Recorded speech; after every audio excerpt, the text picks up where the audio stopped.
So we've talked about the dative case and indirect objects. Because an indirect object answers the question to whom or for whom, it's usually a person or a group of people. And oftentimes that person or group of people is expressed with a pronoun.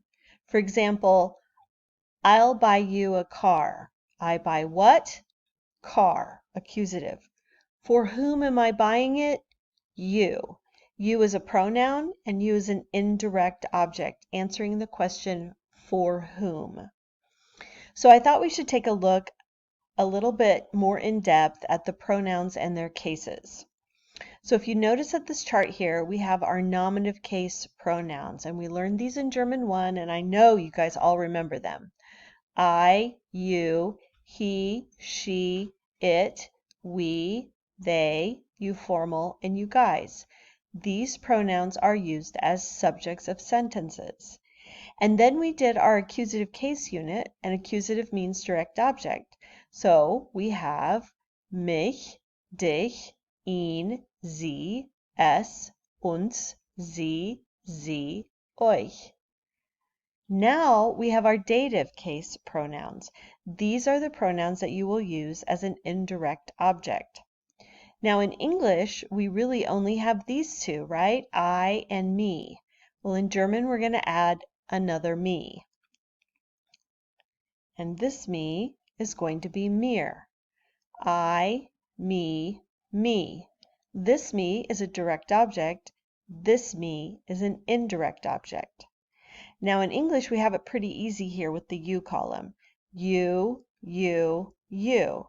But in German, there are three yous. You as a subject, you as a direct object, and you as an indirect object. Du, dich, dir. In English, we have he and him. In German, you have he, him, him. Er, ihn, ihm. Direct, indirect.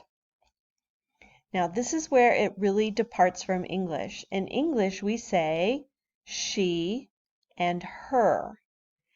But in German you say she, her. Sie, ihr. Subject, direct object, indirect object.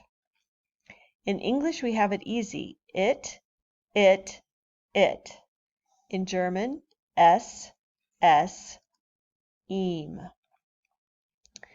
In English, we have we and us, and in German, you have wir, uns. So these two will be the same in the accusative and the dative. Now, we have they, them, and now we're going to have they, them. Notice this switches in English, they, them. It stays the same in German, sie. You don't switch to this them until you get down to the dative, ihnen. These two will match. Formal you, formal you, formal you. Sie, ihnen. The only difference is it is capitalized. You guys. Ihr,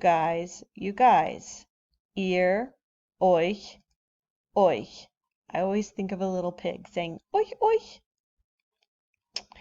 Okay, so there is a couple of tricks to remembering these pronouns, or at least some of them. Take a look at our chart here. This is the chart that we've been talking about. So we have der, den, dame, das, dame, die, der, die, dane. Notice they switch here, der to dane. So if you look at the pronouns, they kind of match up here with the genders. Er is used in the nominative case for he, masculine. Ihn ends in an N, dane ends in an M. Ihm ends in an M, and dame ends in an M.